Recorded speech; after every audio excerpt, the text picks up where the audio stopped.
Bonjour. Le sujet que je vais traiter, l'Union européenne et la guerre, est d'une gravité extrême. Chaque grande date de l'Union européenne nous a servi le même discours. L'Europe, c'est la paix. Sur le continent, marqué par les deux grandes guerres mondiales, 14-18 et 39-45, par la barbarie et ses millions de morts, l'argument était de poids. Quelles que soient les réticences concernant la construction européenne, quels qu'en soient ses défauts, la volonté de ne plus jamais voir la guerre sur notre sol et à nos portes était bien la plus forte.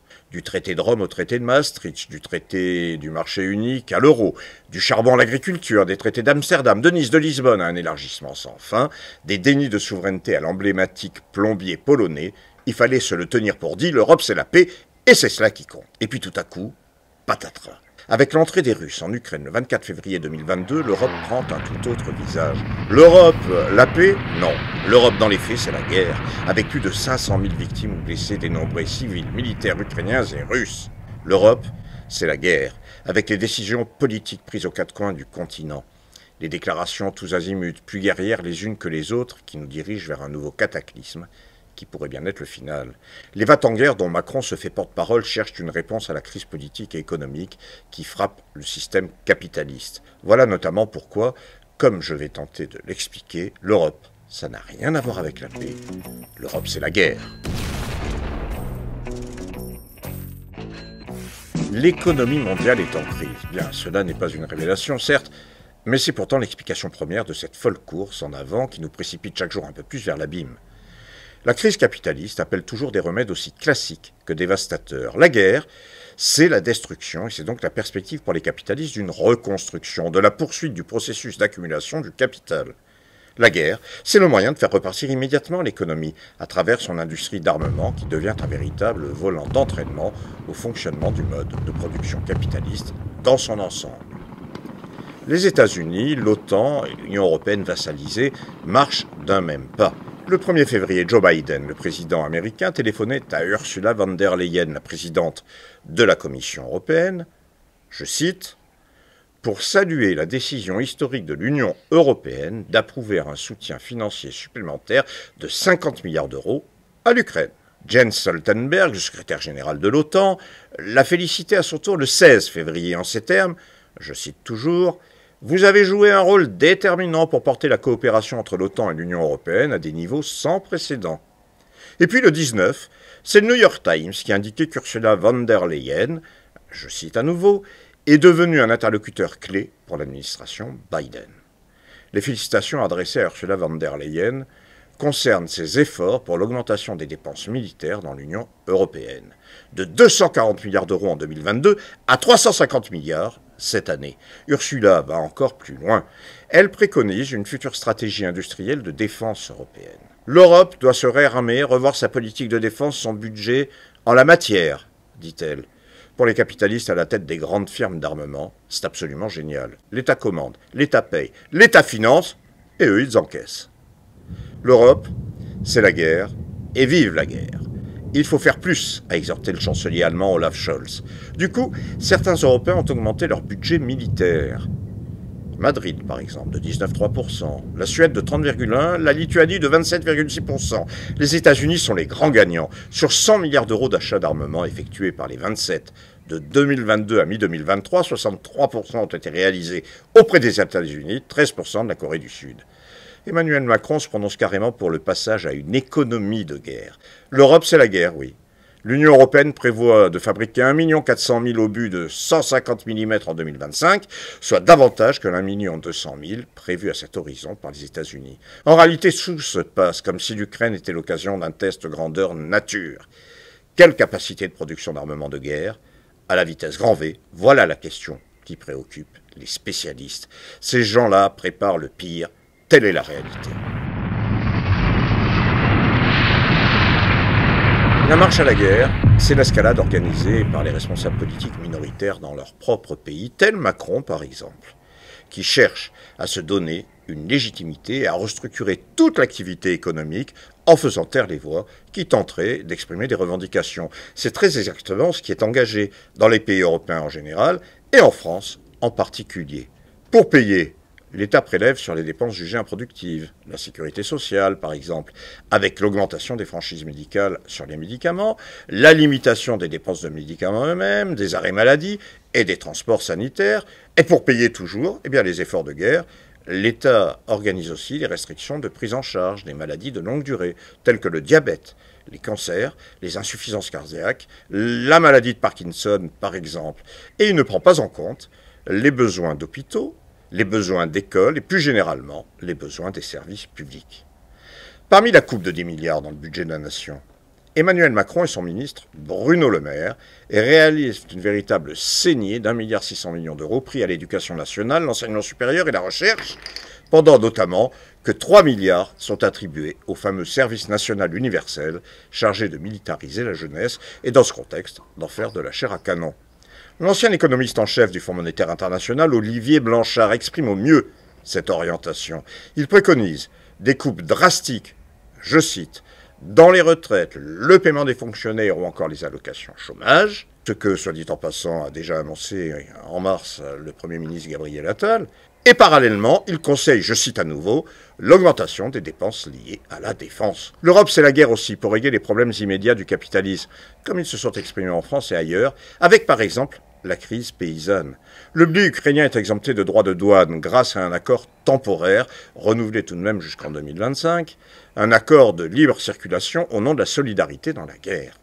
Cela permet de liquider les producteurs en Europe, qui évidemment ne sont pas compétitifs. Les importations sont passées de 351 000 tonnes avant-guerre à plus de 6 millions de tonnes en 2023 selon les derniers chiffres de la Commission européenne. Ce qui est vrai pour le blé, l'est aussi dans d'autres domaines.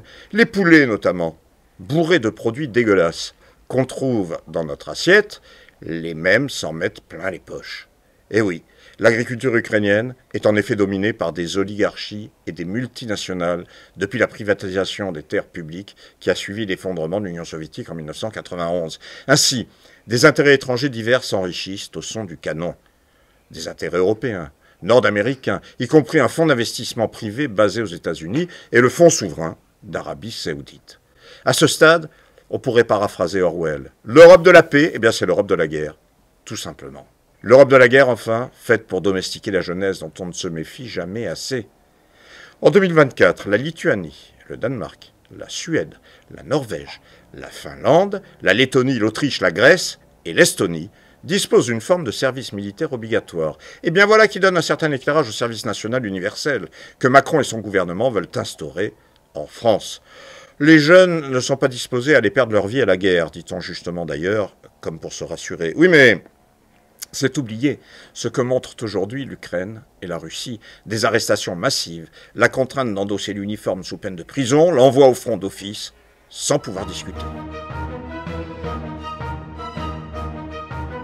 Emmanuel Macron a trouvé sa posture. Le voilà faucon à la mode américaine, plus va-t-en-guerre que tous les va-t-en-guerre réunis.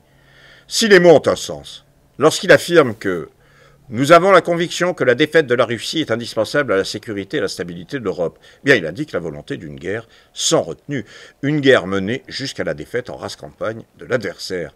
Lorsqu'il annonce la création d'une nouvelle coalition et indique que celle-ci concernera, je cite, « les frappes dans la profondeur pour les missiles et bombes à moyenne et longue portée », il indique que l'objectif, c'est le cœur de Moscou. Lorsqu'il indique « Il n'y a pas de consensus aujourd'hui pour envoyer de manière officielle, assumée et endossée des troupes au sol, mais en dynamique, rien ne doit être exclu. » il propose un engagement officiel direct dans la guerre, là où il laisse entendre que cet engagement est déjà officieux. Les plus optimistes ont vu voir dans les propos du président de la République un simple écart de langage, l'égarement d'un homme aux abois qui venait de se faire virer du salon de l'agriculture, un homme ultra-minoritaire, inquiet pour l'avenir, incapable de résoudre ses propres difficultés sur le sol national, qui cherche à se vêtir de l'uniforme de chef de guerre. Mais les plus optimistes en sont pour leurs frais. Ces propos sont sérieux, ils sont extrêmement dangereux, et ils continuent malgré les réserves ou désaveux de ses alliés. Nous sommes prêts à faire aussi longtemps que nécessaire, et tout ce qui est nécessaire, pour que la Russie ne puisse gagner cette guerre. La guerre, telle est la cohérence de la coupe budgétaire des 10 milliards d'euros annoncés par Bruno Le Maire et des 3 milliards supplémentaires accordés à l'Ukraine pour ses efforts de guerre, évidemment. Macron est-il dingue? Non, Macron n'est pas fou. Il exprime une position d'autant plus dangereuse qu'elle est partagée en partie par ceux qui semblent plus mesurés que lui. L'Allemagne, dont le chancelier Olaf Scholz prenait la parole pour contredire Macron. Il a été discuté que ce qui avait été convenu dès le début entre nous s'appliquait également à l'avenir, à savoir qu'il n'y aurait pas de troupes terrestres, pas de soldats sur le sol ukrainien envoyés par les pays européens ou les États de l'OTAN. L'Allemagne, pourtant, est aussi très engagée sur la trajectoire guerrière que Macron exprime pour l'Union européenne. C'est ce que révèlent notamment des écoutes téléphoniques d'officiers de l'armée allemande discutant d'éléments confidentiels concernant la guerre en Ukraine. À Washington, c'est Biden qui pousse à la roue, affirmant qu'il est exclu d'envoyer des troupes sur le terrain, mais qui se retranche derrière le bras armé des États-Unis que constitue l'OTAN. Et enfin, c'est l'OTAN. Rob Bauer, président du comité militaire de l'OTAN, affirmait en janvier dernier que, je cite, « Nous nous préparons à un conflit avec la Russie ». Le 10 février, le secrétaire général de l'OTAN, Jens Stoltenberg, déclare à la presse allemande, je cite encore, « Nous devons nous préparer à une confrontation qui pourrait durer des décennies ».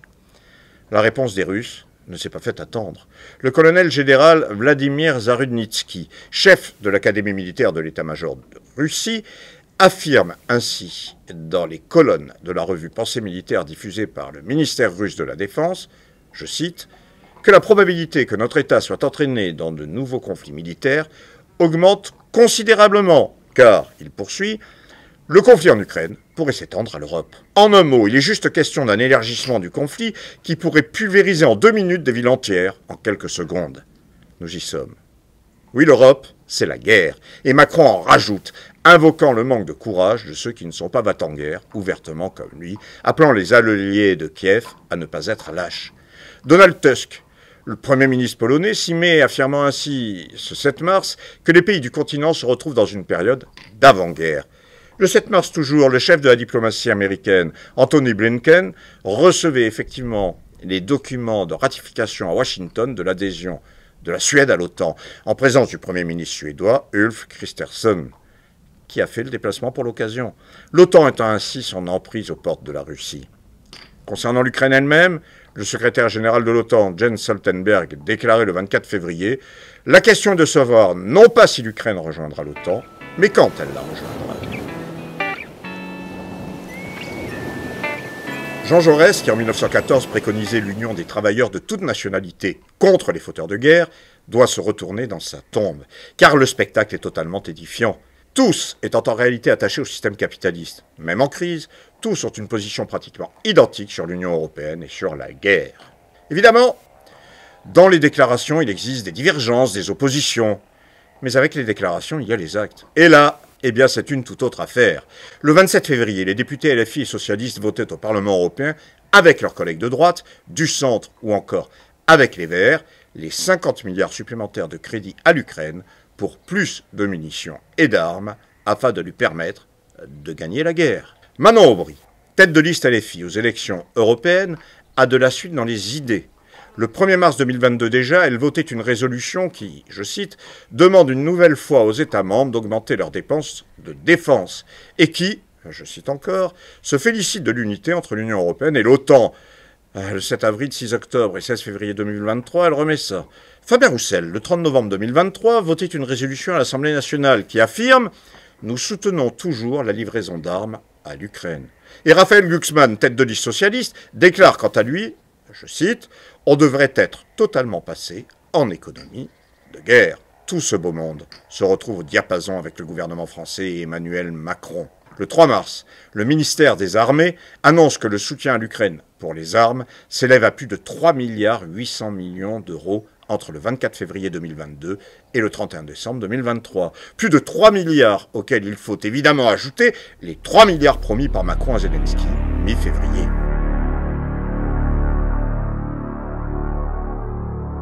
L'Union européenne mène au pire. Socialement, c'est la régression. Politiquement, c'est le déni de démocratie, l'usurpation de la souveraineté populaire, la destruction des nations. Militairement, enfin, c'est à l'heure nucléaire le danger de l'irréparable. Une levée de bouclier devrait exiger À bas la guerre. Les organisations démocratiques, associations, groupes devraient en toute logique être vent debout pour qu'une solution politique, une négociation, une discussion entre les différentes parties fasse taire les armes. Quoi qu'on pense des uns ou des autres, à bas la guerre est une simple question de survie collective. Comme l'indiquait Jean Jaurès, le capitalisme porte en lui la guerre, comme la nuée porte l'orage. Voilà pourquoi, à la veille des élections européennes, il ne devrait y avoir d'autre voie que d'affirmer la nécessité de sortir de l'Union européenne. Pour faire quoi, dira-t-on? Eh bien, pour commencer par être libre, reconquérir notre souveraineté. Le reste suivra. J'ai signé l'appel à sortir de l'Union européenne que vous trouverez à l'adresse ci-dessous.